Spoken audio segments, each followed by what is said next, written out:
Hi ನಮಸ್ತೆ ಎಲ್ರಿಗೂ. ಎಲ್ಲರೂ ಹೇಗಿದ್ದೀರಾ? ನಾನು ಚೆನ್ನಾಗಿದ್ದೀನಿ, ನೀವು ಕೂಡ ಚೆನ್ನಾಗಿದ್ದೀರಾ ಅಂತ ಅಂದ್ಕೊಂಡಿದ್ದೀನಿ. ಫಸ್ಟ್ ಟೈಮ್ ನನ್ನ ಚಾನಲ್ನಲ್ಲಿ ವೀಡಿಯೋ ನೋಡ್ತಾಯಿದ್ರೆ ಪ್ಲೀಸ್ ನನ್ನ ಚಾನಲ್ನ ಸಬ್ಸ್ಕ್ರೈಬ್ ಮಾಡ್ಕೊಂಡು ವೀಡಿಯೋ ನೋಡಿ, ಲೈಕ್ ಮಾಡಿ ಮತ್ತು ಸಪೋರ್ಟ್ ಮಾಡಿ, ಶೇರ್ ಮಾಡಿ.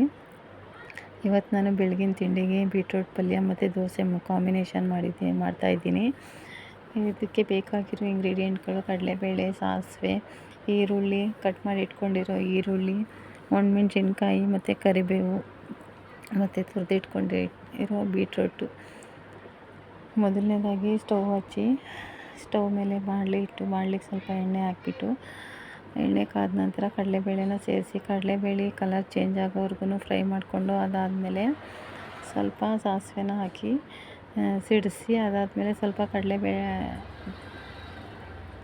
ಉದ್ದಿನಬೇಳೆನ ಹಾಕಿ ಫ್ರೈ ಮಾಡಿಕೊಂಡು,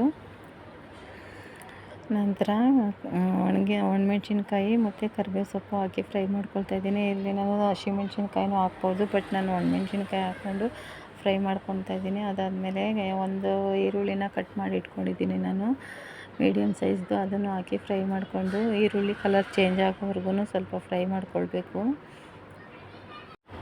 ಈರುಳ್ಳಿ ಇವಾಗ ಸ್ವಲ್ಪ ಫ್ರೈ ಆಗಿದೆ.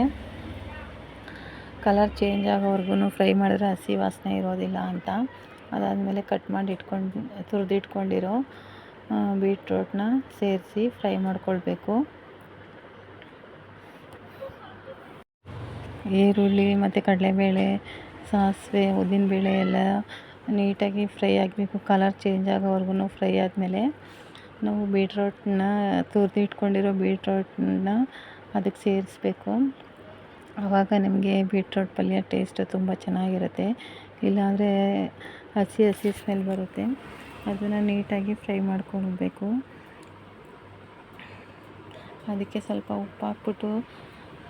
ಉಪ್ಪು ಹಾಕಿ ನಾನು ಸ್ವಲ್ಪ ರುಚಿಗೆ ತಕ್ಕಷ್ಟು ಉಪ್ಪು ಹಾಕಿ ಮತ್ತು ಸ್ವಲ್ಪ ನೀರು ಹಾಕಿ ನಾನು ಅದನ್ನು ಬೇಯೋದಕ್ಕೆ ಇಟ್ಟಿದ್ದೀನಿ. ಇದನ್ನು ನೀಟಾಗಿ ಮಿಕ್ಸ್ ಮಾಡ್ಕೊಳ್ಬೇಕು, ತಳ ಹಿಡಿಯೋದೇ ಇರೋ ಥರ ಆವಾಗವಾಗ ಮಿಕ್ಸ್ ಮಾಡ್ತಾ ಇರಬೇಕು. ಮತ್ತು ನಾನು ಇದಕ್ಕೆ ಸ್ವಲ್ಪ ಲಾಸ್ಟಲ್ಲಿ ತುರಿದಿಟ್ಟಿರೋ ತೆಂಗಿನಕಾಯಿನೂ ಹಾಕಿ ಫ್ರೈ ಮಾಡ್ತೀನಿ. ತುಂಬ ಚೆನ್ನಾಗಿರುತ್ತೆ ಟೇಸ್ಟು. ನಮ್ಮ ಕಡೆ ಎಲ್ಲ ತೆಂಗಿನಕಾಯಿನ ಹಾಕಿ ಎಲ್ಲ ಪಲ್ಯಕ್ಕೂ ಸೇರಿಸಿನೇ ಪಲ್ಯಗಳು ಮಾಡೋದು. ಇದು ಹಸಿ ವಾಸನೆ ಹೋಗೋವರೆಗೂ ನೀಟಾಗಿ ಫ್ರೈ ಮಾಡ್ಕೊಳ್ಬೇಕು. ಅದನ್ನು ಬೇಯೋದಕ್ಕಿಟ್ಟು ಸ್ವಲ್ಪ ನೀರು ಸೇರಿಸಿ ಬೇಯೋದಕ್ಕಿಟ್ಟು ಲಿಡ್ನ ಒಂದು ತಟ್ಟೆನ ಅದ್ರ ಮೇಲೆ ಮುಚ್ತಾ ಇದ್ದೀನಿ. ಇದು ನಿಮಗೆ ಚಪಾತಿಗೂ ಚೆನ್ನಾಗಿರುತ್ತೆ ಮತ್ತು ಅನ್ನ ಸಾಂಬಾರಿಗೆ ಸೈಡ್ ಪಲ್ಯಗೂ ಚೆನ್ನಾಗಿರುತ್ತೆ ಮತ್ತು ದೋಸೆಗೂ ಚೆನ್ನಾಗಿರುತ್ತೆ.